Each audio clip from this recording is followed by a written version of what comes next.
even know.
watch from far away, but you always knew you'd be the one to work while they all play. And you lay awake at night and scheme of all the things that you would change, but it was just a dream.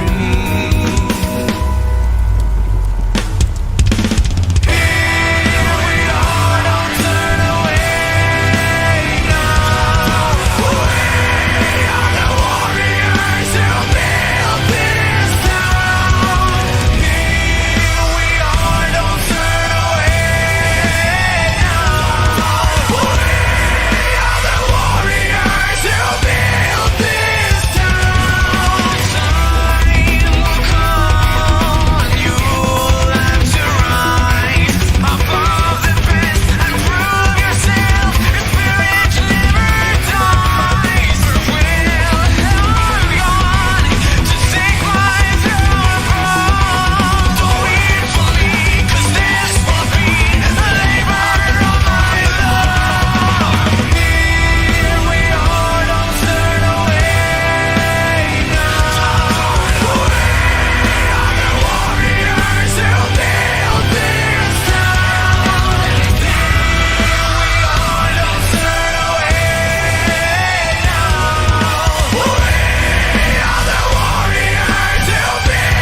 the tribal chief, when you got the real needle mover of the IWC.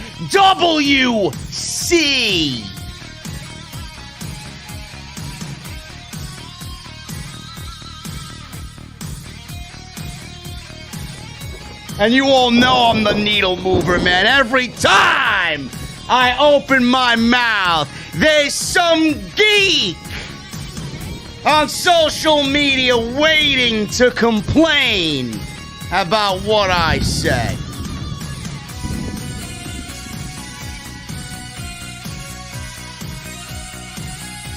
How many of you guys got your eggnog ready? How many of you guys got your holiday cookies ready? How many of you guys got your milk and cookies all ready for Santa Claus? How many of you guys got your presents wrapped up all nice underneath the tree? Huh? Fuck all that, man. Fuck all that. This is the season of the Grinch. You're looking at him. SmackDown tonight. This is the last OTS live stream of the year.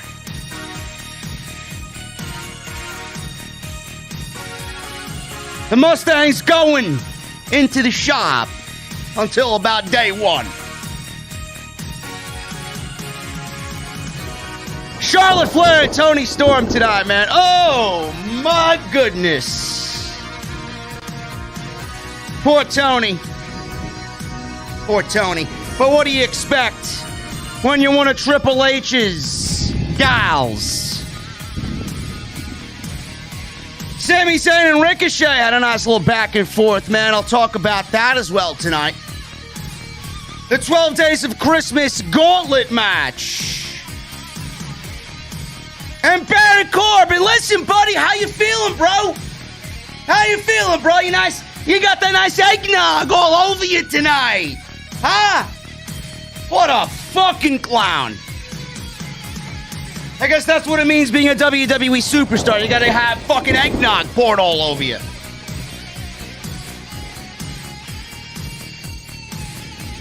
We're gonna have a good time tonight, ladies and gentlemen. I'm heading to the venue. I've already had a couple cold ones. Hopefully you guys have your cold ones on ice. But I need to know one thing before I get the hell out of here, man. One very, very important question on this Christmas Eve. What are you guys drinking? I'll see you in a little bit.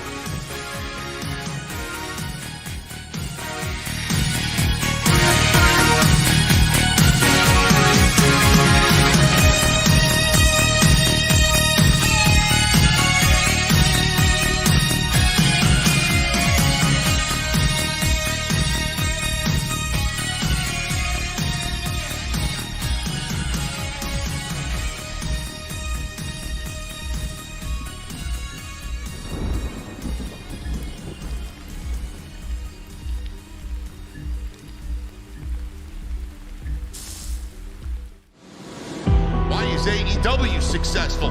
Why is Tony Khan running his promotion better than Vince McMahon and Bruce Pritchard are running Monday night and Friday night? Long-term booking.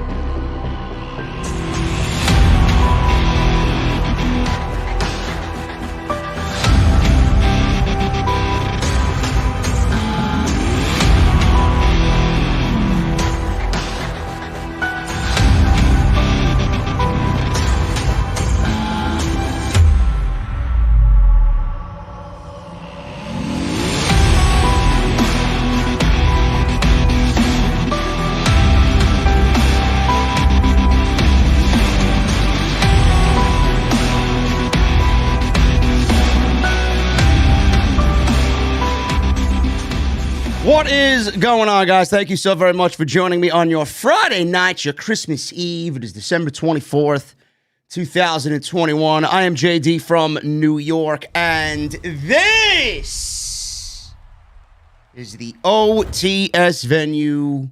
Thank you guys for joining me wherever you may be on your Friday evenings. SmackDown, man. WWE's formulaic Christmas episode of SmackDown. This was a taped episode from last week's show. WWE had Charlotte Flair versus Toni Storm tonight for the SmackDown Women's Championship. We had a 12 days of Christmas gauntlet match to find out who the new number one contender is for the obviously not cared for Intercontinental Championship held by Shinsuke Nakamura. I'm not sure if you guys realize that Shinsuke Nakamura is the Intercontinental Champion. He is. Hasn't really done much of anything with the IC title, but Sami Zayn is looking to take that championship off of Shinsuke Nakamura as he won the 12 Days of Christmas Gauntlet match tonight. Gauntlet matches, man, you gotta love them. You gotta love them. They are the absolute epitome of lazy booking. It's almost as if WWE went into this and said, you know what, it's Christmas Eve. Even though it's a tape show, we don't want to really do much of anything. So we're just going to throw 12 people in this match. Nobody really expects Ivar to win the match. Nobody expects Drew Gulak to win the match. Nobody expects Humberto Carrillo to win the match. Yeah, we'll just throw these guys out there and just fill about 45 minutes of TV time. That's all it is. 12 days of Christmas gauntlet match, man. A complete waste of time. And then WWE, obviously, they gotta give you their little formulaic Christmas match, Miracle on 34th Street fight. So we got that in the main event tonight, and we won't really get any real substance to WWE until next week, which is day one from Atlanta, and that's when things are really going to go down and somewhat get important. WWE's been building up to day one, and that is happening next Saturday. So make sure you guys are aware of that. We will be live right here on the podcast for all of the day one festivities. But there really isn't much going on in the world of professional wrestling right now, and rightfully so. It's the holiday season. There's nothing going on. Everybody's just spending time with their families. I don't even know who's live in the community now, as far as who's covering SmackDown and who's not. I may be one of the only few people in the community covering SmackDown tonight, but I'm glad that you guys are joining me on your Friday night, man. We're going to have a good time. This is going to be the last off-the-script live stream for what is 2021. I will be stepping away from the command center for a little bit.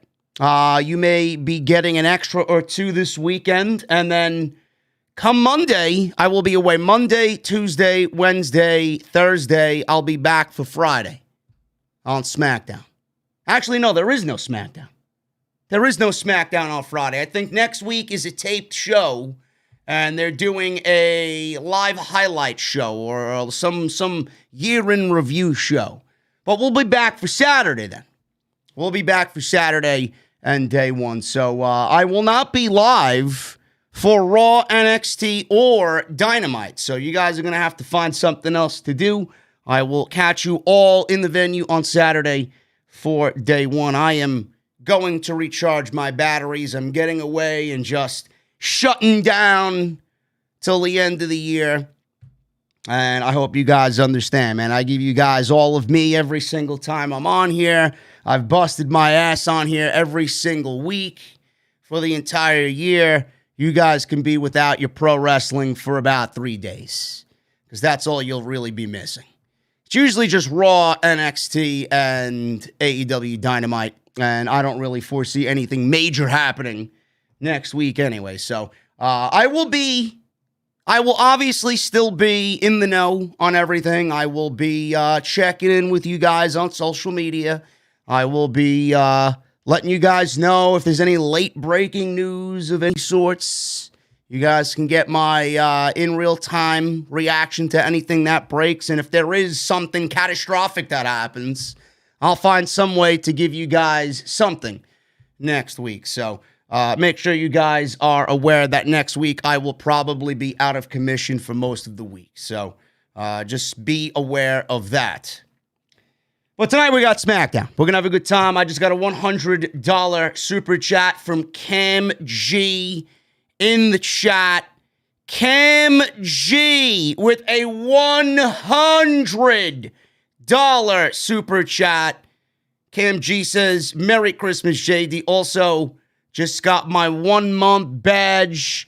So excited to continue to be part of the venue. And surprise, surprise, they don't care about Toni Storm.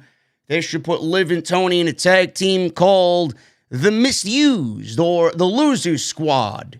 OTS for life. Cam G, that's a lot of money, bro. Thank you so much, and happy holidays to you and yours, brother. Thank you so much for being here in the venue this evening for the SmackDown post show. Make sure you guys get your super chats in, man. You guys can actually get your super chats in. We will be hanging out at the end of the show. As always, you guys know the deal. The bar is rocking and rolling. The Screwball peanut butter whiskey is flowing. The eggnog is flowing. And believe me, man, the venue's eggnog is spiked. Okay? Big time. So make sure you guys go and get your drinks, get your super chats in, and we're going to hang out at the end of the show. Hit that subscribe button down below and turn on that bell for all notifications. Make sure you guys are here because you don't want to miss any of the action. #1 live streams in the IWC every single night. More so than Fightful, Wrestle Talk, No IQ. You name them, we drop them. Make sure you guys hit that subscribe button down below and turn on that bell for all notifications. Hit that join button as well, man. We got a new member in the venue. Andy Windbreaker becomes a new venue member. He becomes a VIP. Andy, what are you drinking, brother, on this Christmas Eve? Rounds on me. So make sure you guys hit that join button as well. Become a VIP like Andy Windbreaker. Awesome. Awesome, awesome. You guys get those emotes and those badges. Access to those soon as you sign up. Make sure you guys go check out all the other content that you might have missed on the channel. We got a ton of it. We were live last night for episode 402 of Off the Script. That was 3 hours plus, man. We talked about the weekly news and rumors, and we went over the top 10 matches of 2021, handpicked by yours truly, man. So make sure you guys go and check that out. It is live on the channel. Also, NXT, AEW Dynamite, Monday Night Raw. You guys may have a couple of extras coming your way this weekend as well. If you guys get bored of the football games or hanging out with your family, I may have some extra for you this weekend. So the week is not done. The week is not done by a long shot. So make sure you guys go check out all the other content on the channel. Follow me on social media at JDfromNY206. That's Twitter and Instagram. If you guys want to go get your t-shirts, you can still do that as always. Bonfire.com. The white and black NWO throwback and the Wolfpack red and black LTB and OTS designs. They are available on bonfire.com. Bonfire.com, the exclusive home of Off the Script. Go and check that stuff out if you guys want your merchandise. Also, tonight's show is sponsored by my great friends over at Audible. audibletrial.com/scripts. You guys get 30 days of their service and one free audiobook of your choice. Best thing about it is when you sign up, you get your audiobook for free. You can cancel at any time and still get to keep your audiobook courtesy of the podcast. That's audibletrial.com/scripts. Thank you guys very much, man. We're going to hit the top of SmackDown right now for you. SmackDown was all about the Intercontinental Championship. But the big story on SmackDown, obviously, is the Roman Reigns and Paul Heyman situation. Paul Heyman is no longer the counsel to the tribal chief. He's no longer the wise man. He is booted from the island of relevancy. It's Paul Heyman. Or is he? Paul Heyman, we seen a clip earlier today. It showed Heyman sitting down opposite Caleb Braxton to ask him about what happened last week when Roman Reigns fired him from the bloodline. Heyman said he told the truth to Reigns, and it was a truth he did not want to hear publicly. He said because he told the truth, he got fired and smashed in the face and embarrassed and humiliated in front of his peers and in the entire world.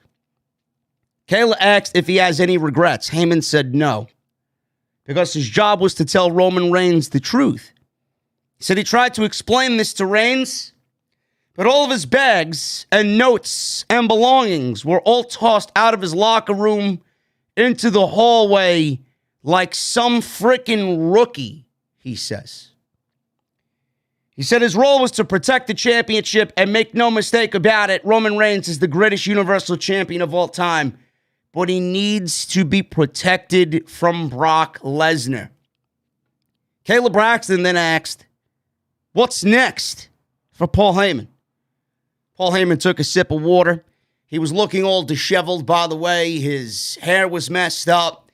Looked like he hasn't shaven in a couple of days. He looked like he was going through severe turmoil. So good on Paul Heyman for looking the role. Not only playing the role, but looking the role. What's next for Paul Heyman? He takes a sip of water. He stops what he's saying. He says he doesn't know.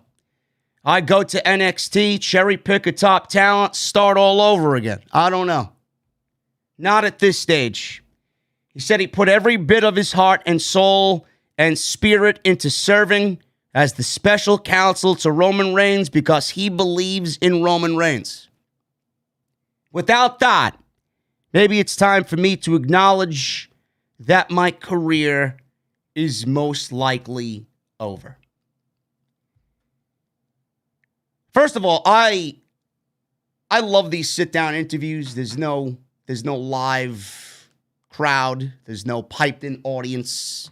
There's nothing of the such here.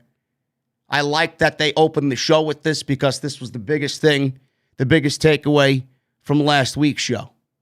And it deviates away from what WWE typically does to open their show. Usually you get a live shot of the crowd and you hear Michael Cole and we get some promo in the middle of the ring, or we go into a nothing match that doesn't really mean anything. They started the show off with this sit-down interview, no piped-in audience, no audience at all, no cheers, no boos. It was what we needed to hear and who we needed to hear from. It was Paul Heyman. We needed to see his emotion and we needed to see his reaction. And we needed to hear the sound of his voice following something so traumatic that happened to him last week. Heyman is always great in these roles. Heyman is always great in these roles. He knows exactly how he needs to sound, what he needs to look like. He played his role perfectly here. And I honestly still believe that this is all one big setup. Even after Roman Reigns, and what I find very odd and bizarre is that even though he got Superman punched, he's still continuing the narrative of, I needed to tell Roman Reigns the truth, and even after he was Superman punched, he's still telling people that he needs to tell Roman Reigns the truth and that he told him the truth. I need to protect Roman from Brock Lesnar. There's going to be some double swerve here. And it's not Brock Lesnar and Paul Heyman aligning. This is not Roman firing Paul and Paul going back to Brock. This is Roman firing Paul only to rehire Paul because he never fired Paul in the first place. And it's all going to come back to fuck Brock Lesnar in the end. That's what I think is going to happen here. If it doesn't happen, I'm going to be shocked. I'm going to be shocked. Because that's too easy for Paul Heyman. That's too easy for him to write. How stupid would it be for Roman to fire Paul, for Paul to go back to Brock, and then Brock not beat Roman Reigns? Roman Reigns is not losing the Universal Championship. Roman Reigns is not beating Brock Lesnar clean. How is Roman Reigns going to retain the Universal Championship? Because there's going to be a major ploy where Paul Heyman protects Roman Reigns from Brock Lesnar. He's telling the truth. I am protecting you. I am protecting you from Brock Lesnar. Paul Heyman's going to be the one to protect Roman Reigns from Brock Lesnar. That's happening at day one. I thought this was a fantastic open to the show. It's exactly what we needed to see. It's exactly what we needed to hear. And Paul Heyman in these roles is always A+. Fantastic. Charlotte Flair. Charlotte Flair and Toni Storm. This is for the SmackDown Women's Championship. This entire feud should be so much more than what we got. And I could sit here and tell you that it was a good match. It wasn't. I didn't think this match meant much of anything, which is quite sad. Because you have two athletes like this. You got two women's professional wrestlers like Charlotte Flair and Toni Storm. And in the end, the match wasn't good. The match meant nothing. And one of its younger stars, WWE's younger star, one of WWE's younger stars here in Toni Storm, is not any better off for anything after feuding with Charlotte Flair over the SmackDown Women's Championship. I don't understand why this is the way it is. Actually, I do understand why it is the way that it is, but I don't understand the deliberate intention to make Toni Storm look as bad as she did in this entire feud. This entire feud was built off who struck who first with a fucking cream pie. Toni Storm looked like a fucking fool. The first night we saw pie all over her face. It was a Thanksgiving fucking whatever. Thanksgiving feast. There was just pie and Thanksgiving food strewn about outside. Toni Storm gets not one but two pies in her face, and she does nothing as far as retaliation that night on Charlotte Flair. The next week, Toni Storm throws a cream pie in Charlotte Flair's face. So the entire storyline up until that point was, let's throw pies in each other's face. WWE had Toni Storm looking like she was a fucking thumbnail on Pornhub.com. That's what this feud was built off of. Then they tried to get semi-serious, and they had a number one contenders match or a championship contenders match, and that didn't really go Toni Storm's way. She wins by via referee stoppage because Charlotte Flair disobeyed the referee's orders. And then all of a sudden, Toni Storm, the following week, in a tag team match with Sasha Banks, while Charlotte Flair teamed up with Shotzi, pins Charlotte Flair and said tag team match, and then here we are. We got this one-on-one match for the SmackDown Women's title. It's pretty much it. It's pretty much what WWE has done to give us a SmackDown Women's Championship feud. Toni Storm did not beat Charlotte Flair. Toni Storm did not look good in this match with Charlotte Flair. Toni Storm is now back to the end of the line. Why did Toni Storm lose this match? Toni Storm lost this match for one reason and one reason only, folks. It's not because WWE is building her up slowly and they're taking their time with the young Toni Storm. WWE should have already had Toni Storm at the top of their women's division. If WWE wanted to push Toni Storm, WWE would have already had Toni Storm at the top of their fucking card. She's not. WWE would rather make her a fucking porn joke. WWE did not do anything with Toni Storm for the time that she's been on SmackDown for one reason and one reason only, because this is yet another continuation of everything Paul Levesque built and WWE slowly killing off everything that he had a hand in. Toni Storm was buried on the main roster in about 4 months because WWE realizes that she is a Paul Levesque girl. I don't want to hear it from anybody.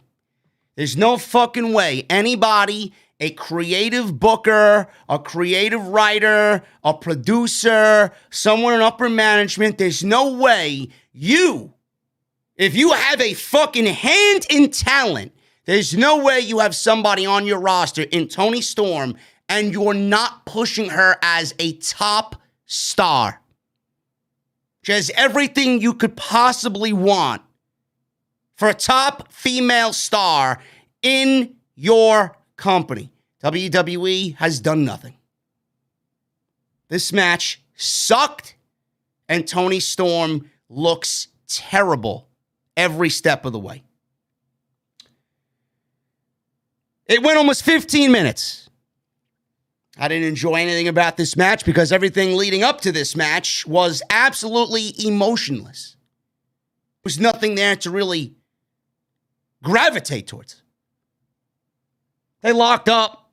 Flair backed Storm into the corner. Storm avoided a chop from Flair, took over with some uppercuts.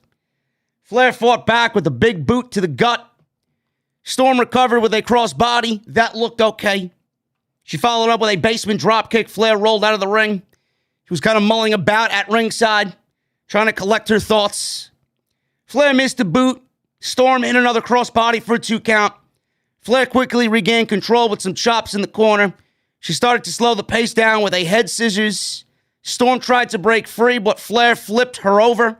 Storm briefly fought back with a small package and a headbutt. Flair then bounced back with a big boot, sending Storm to the outside. So Flair was in control. She taunted Storm, playing with Storm. Storm yelled, but Flair rocked her with a clothesline, went for a cover, got her near fall. Storm fought back, hit a German suplex. Flair then took Storm into the turnbuckle to regain control after Toni started to make yet a small comeback. Flair then hit a standing moonsault. A standing moonsault. She goes up to the top, if you even want to call it a fucking standing moonsault, goes up to the top, misses her moonsault. She does the standing Andrade moonsault. It looks fucking terrible. I don't know why she continues to do it. I don't. In some weird way, she continues to think that it looks good. I don't understand the fucking producers of her matches allowing her to continue to look fucking stupid. Whoever is producing her matches, I think you need to just call it quits. You need to step in and say, Charlotte, honey, listen, your moonsault is fucking horrendous. Your standing moonsault is just as bad. Can we just cut the shit out, please? Just stop it. It looks awful. So she did the standing moonsault. She goes for a very weak cover. It wasn't even a fucking moonsault. There was legitimately no impact on the moonsault. Goes for a cover, gets a 2 count. Storm avoided natural selection, hit another German suplex, regained control. Flair locked on a figure 4 leg lock. Storm reversed it. Flair sent Storm to the outside with the big boot. Storm fought back, sent Flair into the ring post. Flair rolled up Storm using the ropes, but the referee caught her, so she tried to pull a Becky Lynch. The finish came when they traded pinfall attempts. Flair reversed a small package to retain the title. Toni Storm lost clean as a whistle against Charlotte Flair. There you go. No rematch at day one. No hint of a rematch coming. This was it. You got 3 weeks of pies, and you got Toni Storm looking like a complete and utter fucking failure. The lasting image that you saw of Toni Storm was her crying because she didn't get the job done. That's it. I'd be surprised if we see Toni Storm back on this show in the new year. I would be shocked to see her back on SmackDown. What I would not be shocked by is if Toni Storm is given a pink slip and future endeavored. I really, genuinely, truly believe that WWE fucked over Toni Storm because she was NXT, she was black and gold, she was Paul Levesque, and she has absolutely no fucking role in the eyes of Vince and Bruce. I don't get it. I don't understand it. What's wrong with Toni Storm? You would think that you look at Toni Storm, fucking bombshell, right? Blonde, great look, she's young. They want that young demographic. Who doesn't like looking at Toni Storm? Apparently Bruce Pritchard and Vince McMahon don't. Dead. A complete and utter fucking fail has Toni Storm been on the main roster. This sealed the deal. Finished. Clean as a fucking whistle to Charlotte Flair. I don't know what else to say. Don't know what else to say. Who does Charlotte Flair defend the championship against next? I don't know. More than likely, we'll be seeing Sasha Banks and Charlotte Flair. Like, we haven't seen that one fucking 16,000 fucking times. What a joke. SmackDown's women's division is a complete joke. It's a complete joke. Where does Bayley fit in? Is Bayley coming back? Is she going to Raw? Is she going to SmackDown? I don't know. I don't know. I have no interest in seeing Sasha Banks and Charlotte Flair. And there's nobody else on that show. Sonya Deville, Natalya, Naomi, Xia Li. Where's Aaliyah? That's what I want to know. Is Aaliyah ever going to get a role on this show? Why even bother calling them up?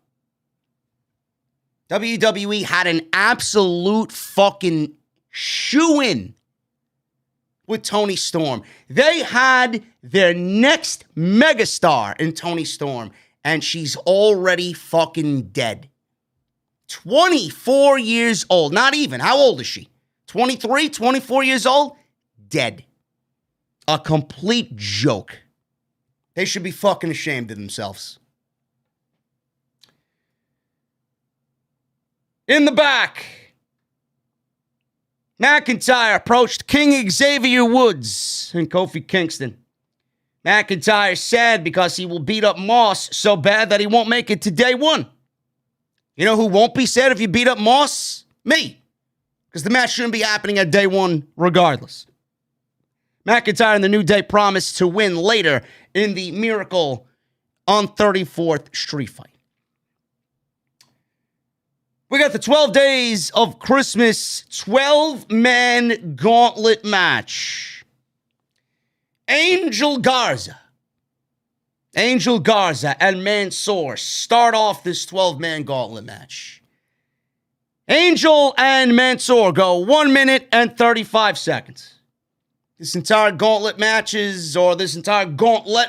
was a series of rapid-fire matches that WWE wanted to give us in the spirit of Christmas because they were too fucking lazy to do anything else creatively on their show. That's all gauntlet matches are. This one just had a fucking Christmas theme to it, so WWE they were even more lazier because the gauntlet matches usually have about 5 or 6 people. This one had 12. So WWE just extended its length and the number of participants in it. So we got the gauntlet match, series of quick matches here. Angel defeated Mansoor. Then he goes on and defeats Eric. And Angel jumped Eric before he could get into the ring. Angel hit a moonsault. Eric caught him. Hit a power slam on the floor. Angel was in control. Eric started to fight back for a little bit. Angel eventually hit the wing clipper to eliminate Eric. I don't know why Eric of the Viking Raiders is getting a chance or a shot at the number 1 contendership for the Intercontinental Championship. I mean, I don't think anybody watching this show expects one half of the Viking Raiders to be the new Intercontinental Champion. You know, if you wanted to make it somewhat believable, you could have put in people in the match that actually had a fucking legitimate shot at winning the goddamn thing. Not fucking Eric. Or Ivar. Or Drew Gulak, who we haven't seen in fucking months on this show. Wing clipper to Eric. Angel defeats Mansoor. And Eric to start the gauntlet match. Shanky. Yes, Shanky. He beats Angel in 50 seconds. I know, it's amazing. You guys are probably wondering, I don't know how I missed this fucking great episode of SmackDown tonight. Angel tried jumping Shanky as he entered the ring, but Shanky took over. Shanky dominated Angel, pinned him for an elimination. That was it. Then we got Ivar. He puts down Shanky in 1 minute. Ivar and Shanky traded shots in the middle of the ring. Ivar quickly took over, gave Shanky a Bronco Buster in the corner, hit a diving splash to pin Shanky 1, 2, 3. So we finally get some legit competition in this gauntlet match. Sheamus. Sheamus comes in and takes care of Ivar in about 5 minutes. Ivar had the advantage on Sheamus early, sent him to the floor. Ivar hit a side slam for a near fall. Ivar then went for another slam. Sheamus slipped out back. Ivar followed up with a sit-out splash. He went for cover, gets a 2 count. Ivar climbed the top turnbuckle. Sheamus cut him off. Ivar missed a clothesline. Sheamus hit the bro kick. 1, 2, 3. And Sheamus beats Ivar. Sheamus, by the way, with Ridge Holland in his corner. Sheamus then goes one-on-one with Drew Gulak. Drew Gulak. You want to know what WWE thinks of Drew Gulak? Drew Gulak is in the ring with Sheamus and loses in 6 seconds. Comes out, gets in the ring, bro kick, 1, 2, 3, that's it. 6 fucking seconds for such a great technical professional wrestler in Drew Gulak. 6 seconds. Some gauntlet match, right? You're asking, JD, where's the creativity here for this gauntlet match? There is none. There is none. WWE loaded this thing up with double the amount of people and put absolutely no fucking time or effort into it. It's amazing. It's amazing. This entire gauntlet match is the epitome of WWE creative. 6 fucking seconds for Drew Gulak. How's that WWE contract looking, brother? Sure, you signed that contract with a fucking smile on your face, right? I'd love to know what the fuck you're thinking on this Christmas Eve. My career sucks, is what you're thinking. Give me a break. Sheamus versus Cesaro. Sheamus beats Cesaro in 3 minutes. It's another guy. You would think that with Sheamus and Cesaro in the ring, you'd get some fucking, some sense of competitiveness for the Intercontinental Championship. Not even that. Not even that. 3 minutes with Cesaro. Cesaro and Sheamus fought around ringside to start their match. Cesaro hit a diving crossbody on Sheamus for a near fall. Sheamus recovered, hit a back suplex. He then targeted Cesaro's ribs and slowed the pace down. Cesaro then fought back, hit a missile dropkick, went for the big giant swing, but his ribs gave out. He recovered, he hit an uppercut. Holland on the outside caused a distraction. Sheamus hit the bro kick, pinned Cesaro 1, 2, 3, and that is it. 3 minutes. Sheamus beats Cesaro. Ricochet. Ricochet pins Sheamus. I really, really, really wish Ricochet lasted longer in this thing. I wish Ricochet actually won the gauntlet match. I'll get to that in a second. Ricochet defeated Sheamus in about 9 minutes. Ricochet had the early advantage, sent Sheamus to the floor. He followed up with a massive Asai moonsault. Sheamus was in control. He slowed the pace down, obviously, to ground Ricochet's high offensive maneuvers. Ricochet fought back. Sheamus hit a slam for a 2 count. Ricochet avoided Sheamus. Hit a big tornado DDT for a very close near fall. Ricochet avoided Sheamus again. Hit a springboard crossbody. He followed up with a lion salt, but Sheamus got the knees up for a near fall. Ricochet hit a springboard clothesline. Standing moonsault for another near fall. Ricochet then climbed the top rope, but Ridge Holland jumped on the apron. Sheamus then knocked Ricochet to the floor with the big knee. Suddenly, Cesaro attacked Ridge Holland at ringside and took out a cameraman. Sheamus was distracted, which gave Ricochet a chance to roll him up for the 1, 2, 3. Being that Ricochet took advantage of this over Sheamus, Sheamus got pissed, and after the pinfall, gave Ricochet a bro kick. He gave Ricochet a bro kick. Ricochet, after the bro kick, Humberto jumps into the ring. Referee checked on Ricochet first to make sure he was all right after the bro kick because it happened after his match with Sheamus. Humberto went for a moonsault, but Ricochet got his knees up and out of nowhere hits the recoil on Humberto and beats Humberto in 42 seconds. So Ricochet is rolling through this gauntlet match. He beats Sheamus. He beats Humberto. He now has Jinder Mahal. Jinder Mahal. He beats Jinder Mahal in 31 seconds. Yes. Yes. These matches are as I am telling you. Seconds. It's amazing. It is absolutely amazing. Mahal got some offense in the 30 seconds. Ricochet countered the Colossus for a pinfall, and he eliminated Jinder Mahal. So Ricochet is staring down one more man on his way to the Intercontinental Championship at day one, and Shinsuke Nakamura. Who is it? It is Sami Zayn. Sami Zayn beats Ricochet in the final spot of this gauntlet match. Zayn was sitting on the turnbuckle, taunting Ricochet until he hit a standing Hurricanrana for a near fall.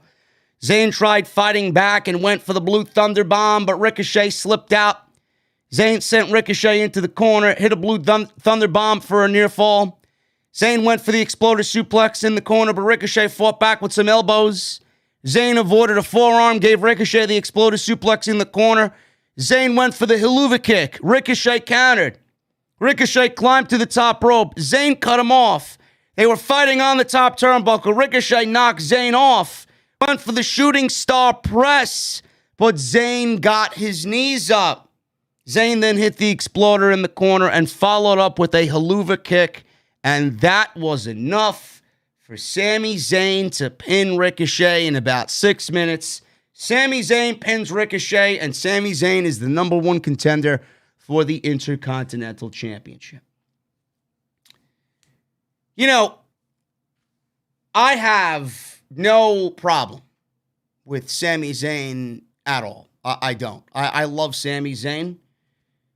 The problem I have with this is A match like this should really feel important. And it did. It felt like WWE put a bunch of no-names out there to fill TV time, to fill a fucking spot on a show at a pay-per-view in 7 days for a fucking title that they obviously don't give a fuck about.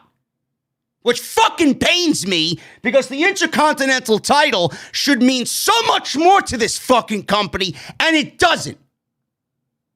They should be fucking ashamed of themselves. Not only for what they did to the title, but what they did to Nakamura. And he's out there, he doesn't seem to be giving one single fucking care in the world. Nakamura, he doesn't give a shit. Rick Boogs actually looked like he gave a shit more than Nakamura did tonight. A match like this should feel important. I don't understand how you're going to find importance in somebody losing in 30 seconds, 40 seconds, 6 seconds if you're Drew Gulak. This entire match should have been built with people on your roster that have won fucking matches. Yet Shanky is in this thing. He hasn't done a fucking thing. Angel, Humberto, Ivar, Eric, Jinder Mahal. You got 4 guys who are part of tag teams and Jinder Mahal in this thing. I mean, I don't know how I'm supposed to care about these guys in this type of match when you've done nothing to make any of these guys feel fucking important. Why am I watching tag team guys go after singles titles? That should not be something that is the case. WWE only gave this win to Sami Zayn tonight because the fucking guy opted to re-up his contract and re-sign an extension. When somebody like Ricochet should be getting the fucking opportunity, and Ricochet, somebody like him, should be winning the fucking match. That's who should be winning this fucking match. That's who should be using the gauntlet match to get himself over. But WWE, instead of giving it to the guy that absolutely deserves a fucking opportunity on Friday night, they gave it to somebody like Sami Zayn because he opted to re-sign a new deal, a new extension with the WWE. How is that fair? How is that fair? Now, the right thing would be is for WWE to give the title to Sami Zayn and then have Sami Zayn do what Sami Zayn does so brilliantly, and that's be a fucking heel. And then you build Sami Zayn up with the Intercontinental Championship, and you build a program between him and Ricochet going into WrestleMania, and you give Ricochet an opportunity to be a fighting Intercontinental Champion, because that's the fucking title that should be on the guy that is working his ass off. That's the Workhorse Championship. Ricochet would be a fantastic Intercontinental Champion. That's what you should be doing going into WrestleMania. Sammy takes the title from Shinsuke because Shinsuke's done jack shit with it. WWE, I guess, forgot that the fucking title was even on Shinsuke. 4 months.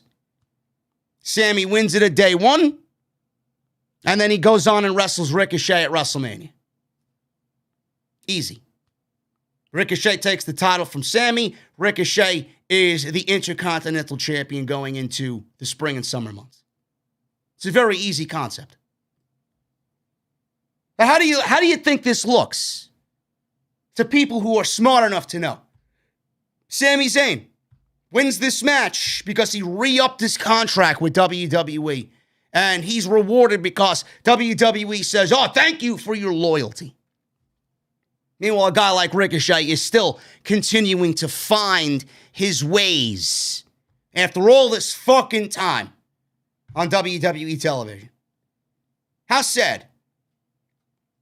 This gauntlet match was fucking a complete waste of time. You were better off just handing fucking Sami Zayn the Intercontinental Championship opportunity. WWE's roster, if there's another thing that this gauntlet match did, it exposed how fucking weak the roster is. Look at this roster on SmackDown. There is legitimately, there's no contenders for Roman. There's no contenders in the fucking mid-card.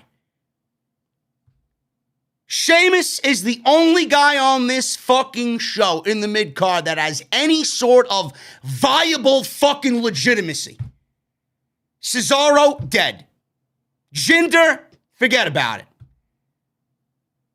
Ridge Holland and Sheamus, I don't know what the fuck they're doing with Ridge Holland, but that shit got old quick.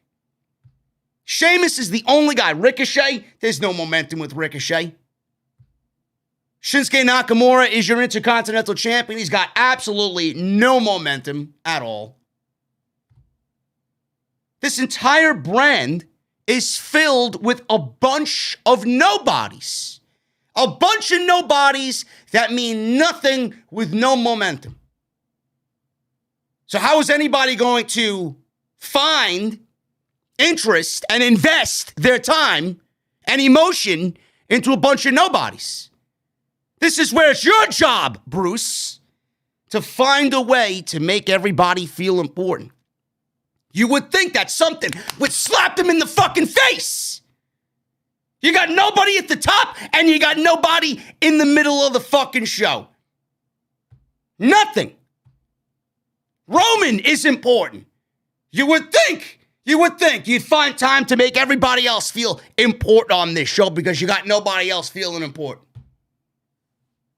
This show is a fucking disaster. SmackDown is fucking terrible. It really is.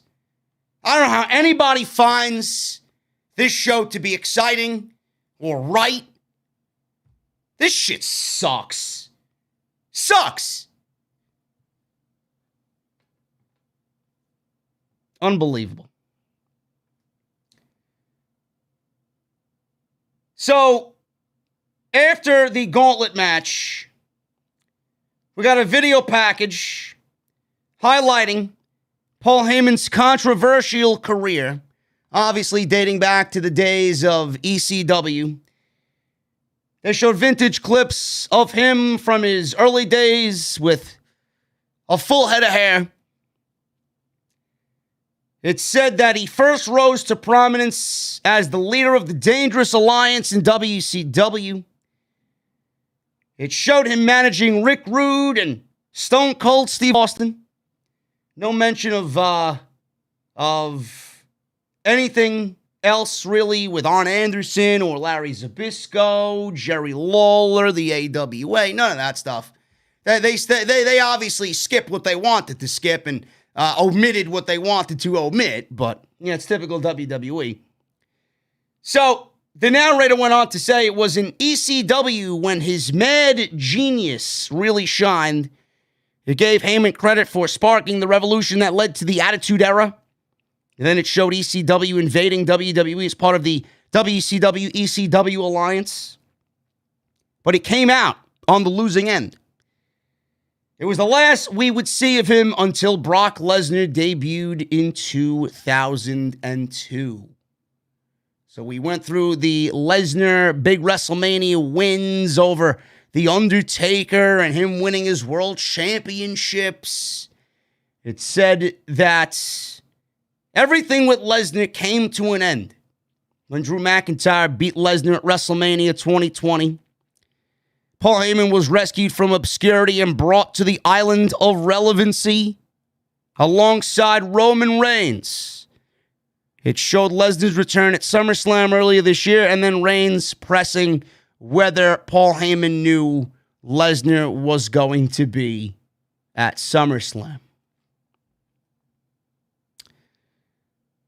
That was pretty much it. So clearly Paul Heyman is a centralized focus of what's happening at day one. There's a lot of Paul Heyman, a lot of highlighting of Paul Heyman on this show. Paul Heyman is going to be a centralized focus in 7 days in that Reigns-Lesnar main event at day one. That's all this means. We got the main event. The Miracle on 34th Street fight This is the New Day and Drew McIntyre against the Usos and Madcap Moss. This obviously was a way to send the crowd home happy.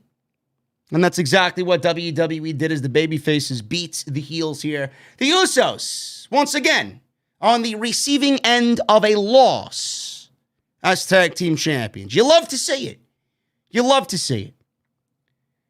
Xavier Woods and Kofi Kingston worked over Jay in their portion of the ring. The heels briefly then took Kingston over into their corner and did the same thing. McIntyre tagged in, beat down Moss until Corbin jumped in with a candy cane kendo stick. The Usos and the New Day fought up the ramp, and there was a big Christmas tree, and there was presents on the stage. Moss stomped McIntyre in the ring. Usos beat down the New Day with some gifts at ringside.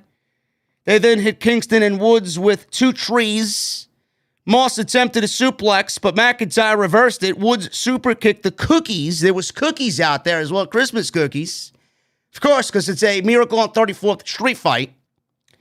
So Woods super kicked the cookies out of Jay's hand. Woods unwrapped a gift to reveal a chair, which he then used on Jimmy. Jay then kicked the chair back in Woods' face. Kingston ran wild on Jimmy, hit a Hurricane Rana. New Day sent the Usos to the floor and grabbed two trays of cookies. Kingston then leapt off the top and hit the Usos with both trays of cookies. McIntyre ran wild on Moss, hit a belly-to-belly suplex. He followed up with a neck breaker and set up for the Claymore. Corbin grabbed McIntyre's leg to break up the Claymore attempt. McIntyre chased Corbin around ringside until Kingston stopped him with a kendo stick. Corbin got in McIntyre's face, but Kingston then all of a sudden poured eggnog all over Corbin. Corbin and Moss yelled at Kingston. McIntyre came over with two pitchers of eggnog and dumped eggnog all over Madcap Moss and Baron Corbin. The finish came out of nowhere when McIntyre hit the Claymore kick on Moss as he was covered in eggnog. 1, 2, 3 after the Claymore, McIntyre pins Madcap Moss to end SmackDown and win the Miracle on 34th Street fight. After the match, McIntyre and the New Day threw out gifts to the fans to end this holiday edition of SmackDown. That's pretty much it. That's pretty much it. The Usos, the most important takeaway from this, folks, the Usos once again lose in a tag team match to the New Day, and they've lost every single match up until this day one match with the New Day for the tag team titles. It's crazy. It's crazy how champions continue to look like fools on WWE television. This was a complete waste of a show tonight. There's really nothing that you should be surprised at. Toni Storm lost to Charlotte Flair for the reasons that I gave you. Toni Storm is finished in WWE. I would be shocked if we see Toni Storm in any highlighted role on SmackDown in the new year. She lost because she does not fit the current main roster mold. Toni Storm was black and gold. And like I said, and you've seen it all through the year, everything WWE did this year was to eliminate any of the black and gold that remained on this show. Whether it was in NXT or they called it up and put it on the main roster. They either called it up or fired them, called them up and fired them, or they called them up and buried them. And they're still employed for now. Toni Storm loses to Charlotte Flair. She should have never been put in a situation this soon for a championship match against Charlotte Flair. But now WWE is looking at somebody that has lost so much momentum, she basically has no value left to her on Friday night. And then Ricochet and Sami Zayn, I'd love to see more of what those two guys can do in the ring together. I think that would be a phenomenal program for the Intercontinental Championship. I think Sami Zayn beating Nakamura at day one is the right idea. I think Sami Zayn being the new Intercontinental Champion is the right way to go. And I think giving Ricochet a WrestleMania moment by beating Sami Zayn. And I would love if there is some story to them. some substance there. I'd love if Ricochet can pull out one and get a WrestleMania moment and beat Sami Zayn for the IC title and have him be the new Intercontinental Champion. I think that would be great. What good is it going to do when there's nobody else in that fucking mid-card? I don't know. I don't know. WWE, you know, they should really be looking at this SmackDown roster and assessing what they need to do. Because it needs an absolute fucking fix. Stat. This roster sucks on SmackDown.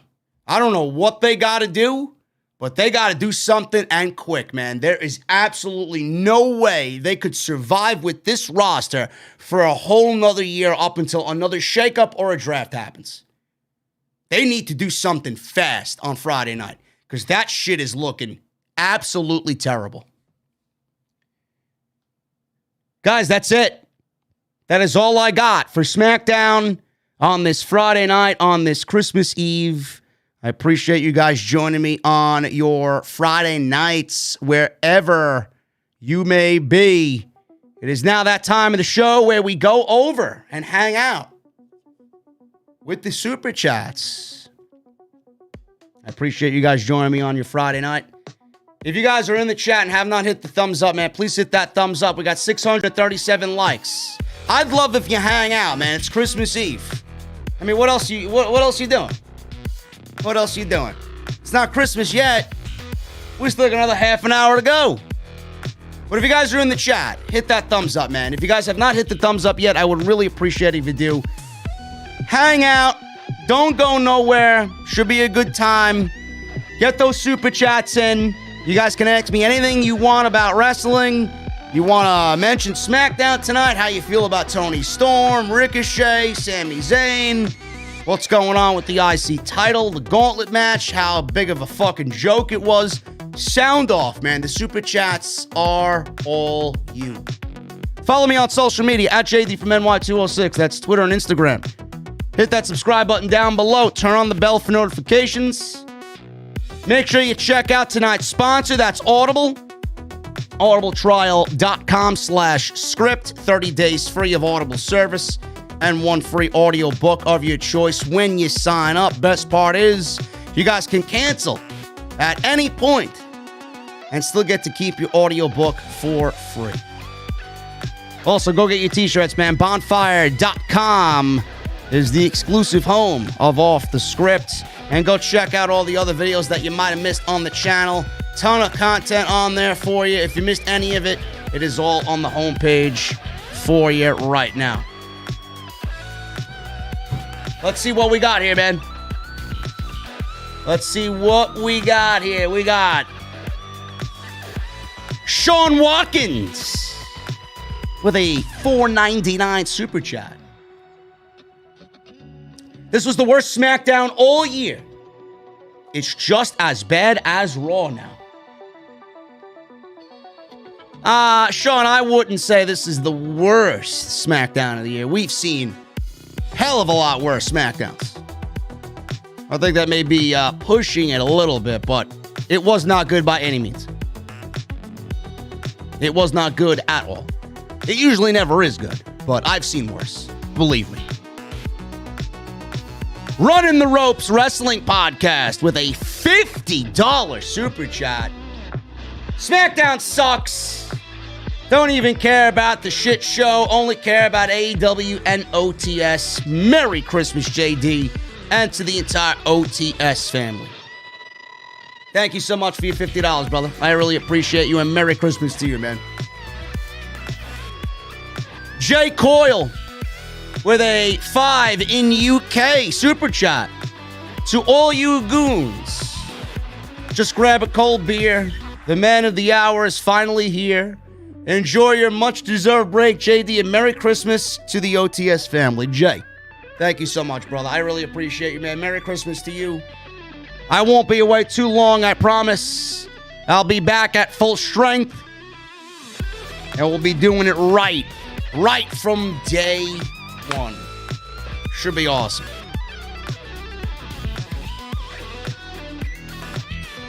Chris with a $4.99 super chat.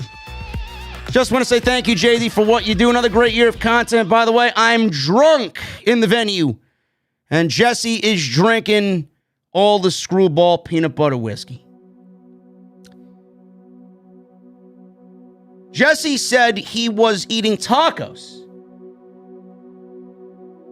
The fuck is he doing drinking the product?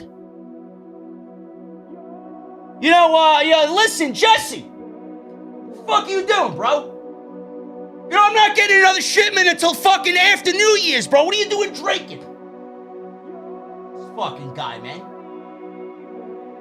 Why don't you serve the alcohol to the fucking paying customer instead of drinking it? You and your fucking tacos, man. I smell that shit over here. And there better be fucking sour cream on those tacos, motherfucker. Fucking guy. It's no sour cream having motherfucker over here, man. Chris, thank you so much, man. Running the Ropes Wrestling Podcast with a $5 super chat. Got my classic hoodie and LTB t-shirt. They are awesome. Thank you so much, brother. That's what I love to hear. That's what I love to hear, man. Cam G, once again, with the $100 super chat. Thank you so much, man. Merry Christmas, JD. Also, just got my 1-month badge. So excited to continue to be part of the venue. And surprise, surprise, they don't care about Toni Storm. They should put Liv and Toni in a tag team, call them the Misused or the Loser Squad. OTS for life. Thank you so much again, Cam G. Merry Christmas, brother. This guy says, oh, you got some very special sour cream for me, huh? All right. All right, bro. Listen, I'm documenting all these offenses, man. And I'm making a direct deposit to Thunder Rosa. Okay? Yeah, keep talking, bitch. Keep talking. Keep talking. This fucking guy. Stealing my fucking lines now. He thinks he's fucking slick, man. He's pulling out the New York fucking offensive jokes to the New Yorker. This fucking guy. Andy Windbreaker. Thank you for becoming a VIP in the venue, man. Will check. Thank you for the recommitment for 3 months, bro. Merry Christmas, brother. I got back into wrestling at the beginning of this year, and you're by far my favorite podcaster. Drinking the eggnog, by the way. Cheers. What I love to hear, man. Love me some eggnog. Spiked. ×2. Make it a trip.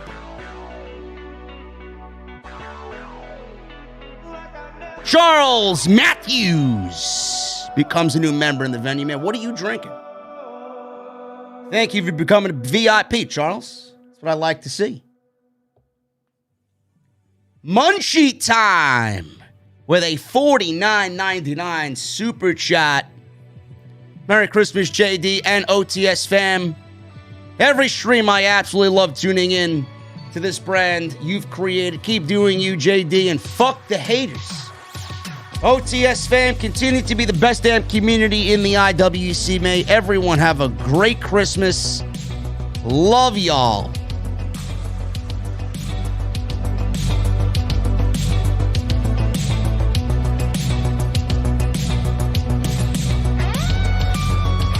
Thank you, Munchie Time.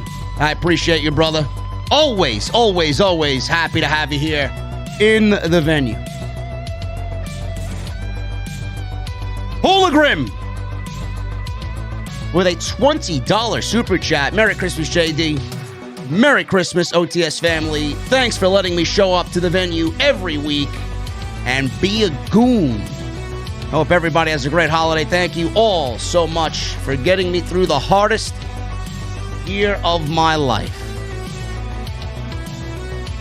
Hologram, we love you, brother. You are VIP lifer status, bro. We will be here no matter what, man.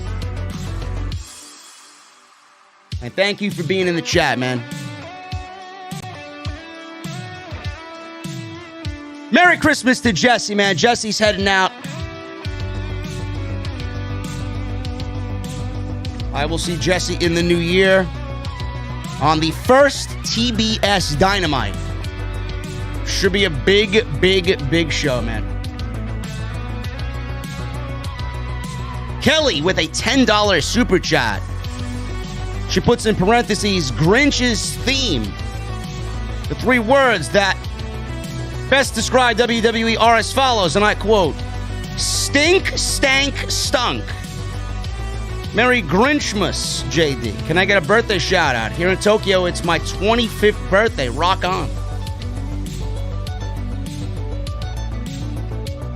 I need everybody in the chat to give Kelly some birthday cake, happy birthday emojis, man. Kelly, happy birthday. And thank you for all of your support.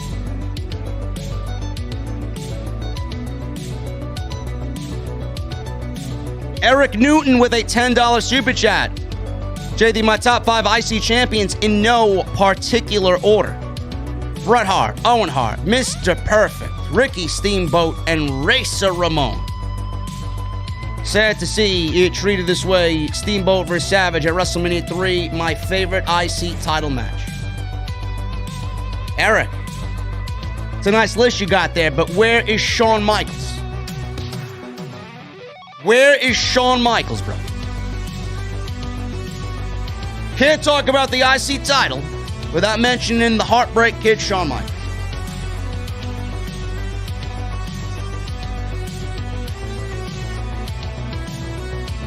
Saints 2025 with a $1.99 super chat. Love waking up to this. I'm glad I could be there when you wake up, Saints. Cam G with another donation, man. $10 donation on top of the $100 from before. Will WWE ever get better? Or will they fail like WCW? WWE will never get better creatively unless Vince and Bruce are gone. That's the only way they will get better. Raging Texas 85 with a $10 super chat. Merry Christmas to the OTS family, JD. JD's Elite Soldiers for life. Tell Jesse to pass me a cold one. Over the bar. Keep up the great work. Love and respect. Thank you so much, man.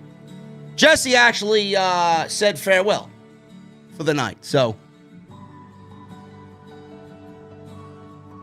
I don't know who's going to get you a drink. Issa's not in the chat. Jesse's not in the chat. Maybe Hologram if he's there, man. He's got to come out from his modding duties and maybe he'll slide over that cold one to you, man.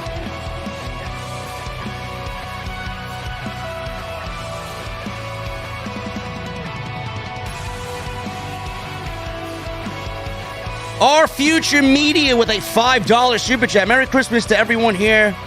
Damn shame that WWE has done this to Toni Storm. She can easily be Charlotte's equal and build her up for Sasha. Yeah, it's so sad, man. It is just awful. They don't care to build up any female stars. They don't. They want the big four, right? Alexa. Does anybody even miss Alexa Bliss? I know, I don't even fucking give a shit that she's off TV. They don't want any other female stars to intrude on the ones they've already established as the top elite. It's fucking weird. It really is.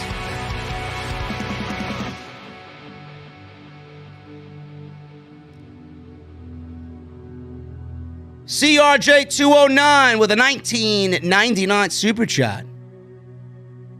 JD, thank you for all that you do. I discovered your podcast a few years ago through the YouTube wrestling algorithm, and since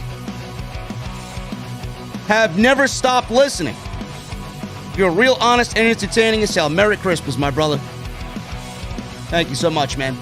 surprised the YouTube fucking algorithm, the wrestling algorithm, did something right.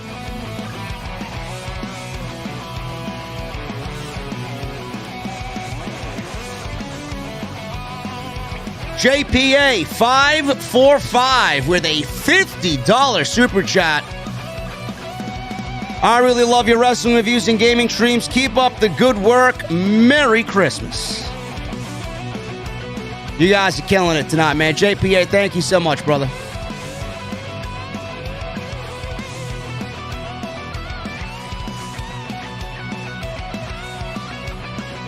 Raging Texas 85 with a $2 super chat. Merry Christmas and good night. Stay safe, JD. Merry Christmas, Raging.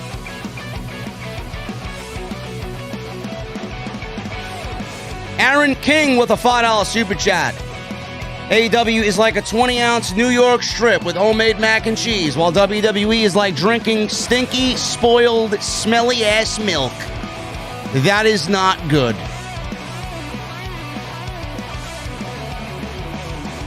I like that analogy, Aaron. I like it.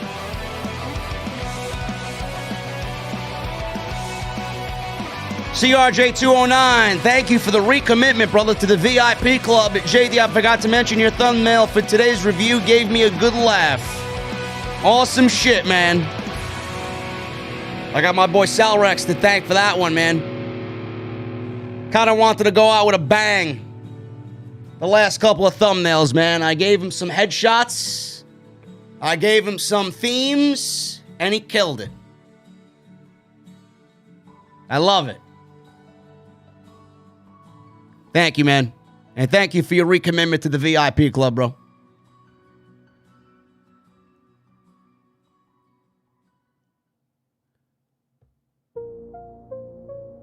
Reverend Davey Thompson with the $2 super chat. Merry Christmas, JD. Enjoy your break.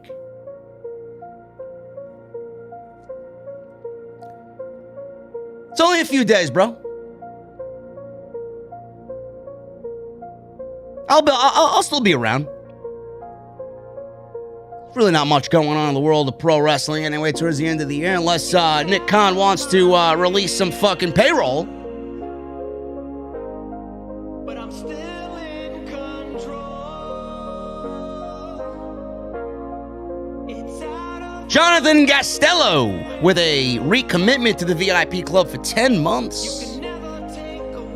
Merry Christmas, JD. Thank you for all the laughs all year long, my friend. The only IWC podcaster I look forward to listening to. Much love to you, man. I appreciate that, Jonathan. 10 months to the VIP club, man. You love to see it.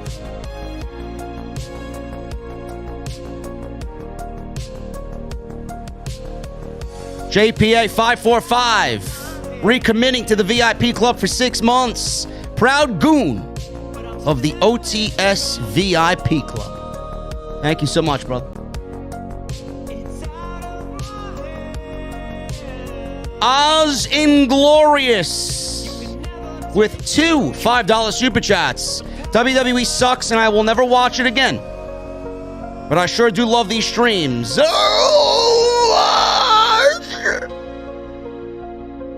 AEW for life, Merry Christmas. And he says, Razor Ramon is the greatest IC champ in history.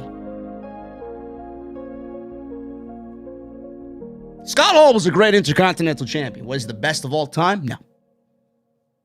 I don't think he was the best of all time. Not even close. I'd take Shawn Michaels over Razor Ramon any day of the week.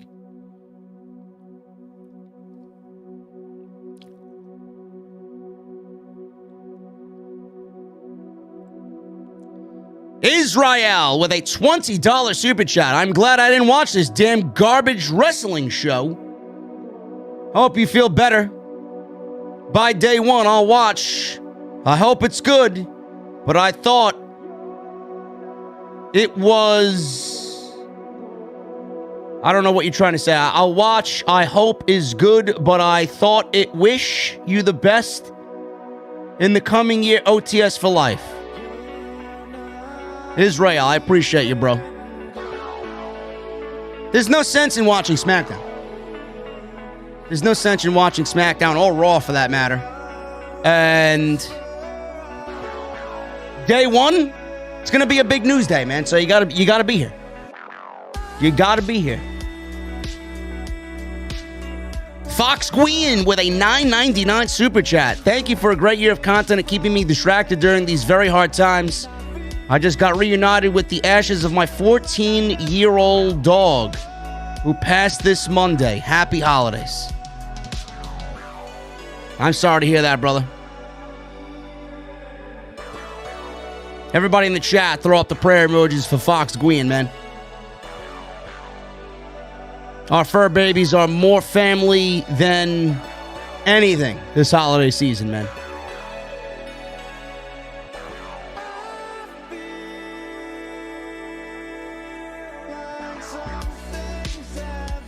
Saiyan Elite 4K with a $4.99 super chat. Will you ever bring back Mario Kart Mondays? Also, what are your top 3 favorite Kingdom Hearts games?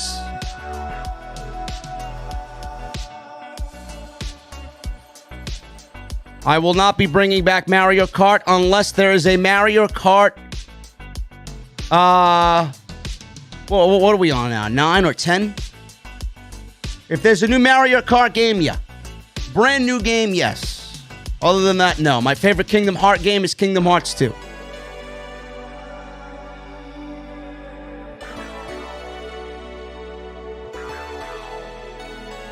Silent One with a $5 super chat.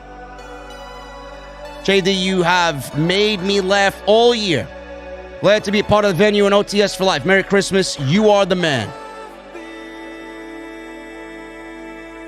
I appreciate that, Silent.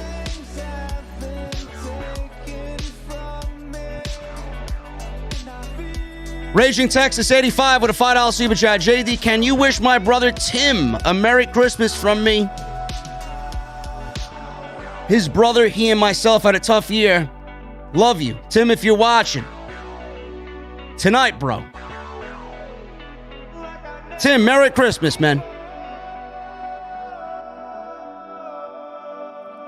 Nick Pivot with a $9.99 super chat. Merry Christmas, JD. Favorite match that most people don't like. Also, can I get a... would... Helped me a lot when my dad passed back in 2017. Much love, JD. Keep doing your thing, man. I appreciate you, brother. That's a tough question, man. Favorite match that most people don't like. I don't know, man. I'd have to think about that one. I'm usually so cut and dry, man. I either like it or I don't like it.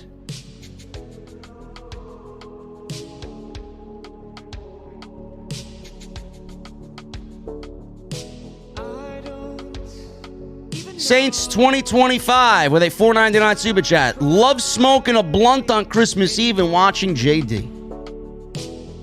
Sounds like a good time to you, man. Enjoy it.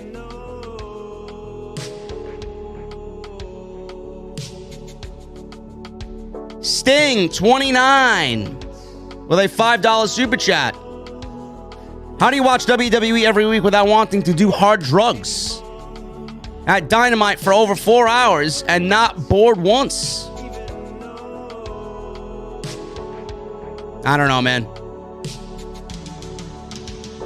Well, it's easy for me not to do hard drugs, man, because I'm not a fucking druggie. But for me to actually not be driven into alcoholism to ease the pain during these fucking shows, that takes a strong human being, man. That takes a strong human being. Riley Johnson with a $9.99 super chat. At this point, I don't even think Superman could beat Roman Reigns. Well, clearly I beat Roman Reigns. I'm in the thumbnail holding the Universal Championship. So who the fucking is... Who's the real needle mover? That's what I want to know. I ended the Tribal Chief. The thumbnail says it all. The Professional Gamer with a $2.99 super chat.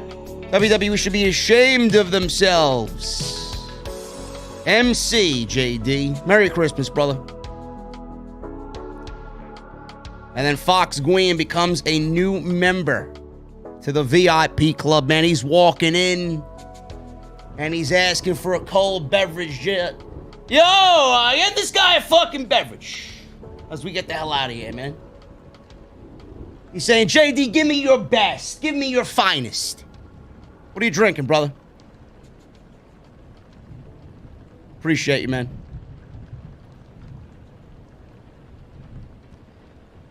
Guys, that is all I got, man. You tapped me out. You tapped me out, man. I love you guys very much. Thank you so much for all of your generosity and all of your support, man. You guys are the best. I got the best community in the entire IWC. We got the best podcast in the IWC. Nobody does it better live than we do it here, right here on OTS, in the venue. It's been one hell of a year, man.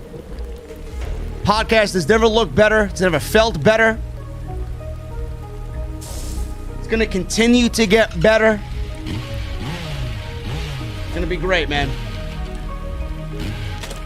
It's going to be really, really, really great going into 2022, man.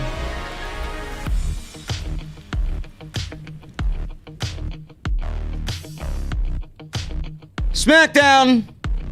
It wasn't even about SmackDown tonight, man. It was about hanging out with you guys on Christmas Eve. I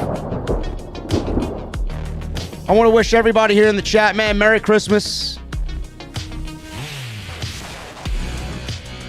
Be happy, be safe. Spend time with your families. Take it easy. I'll see you guys at some point this weekend with some extra. And if there is any breaking news in the time that I'm away, you guys will probably be seeing me at some point. But I doubt anything's going to happen. It's typically a very, very slow news period towards the end of the year.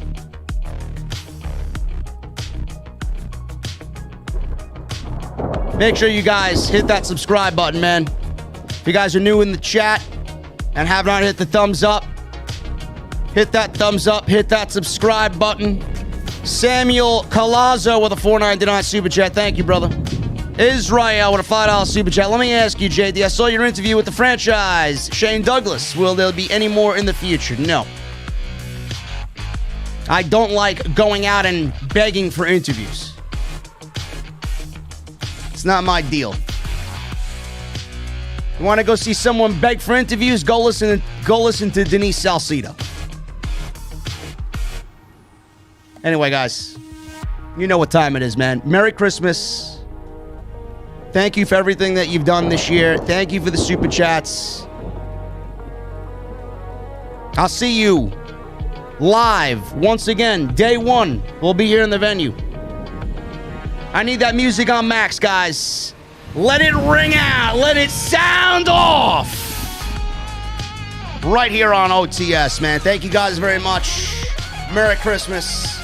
And I'll see you guys very soon.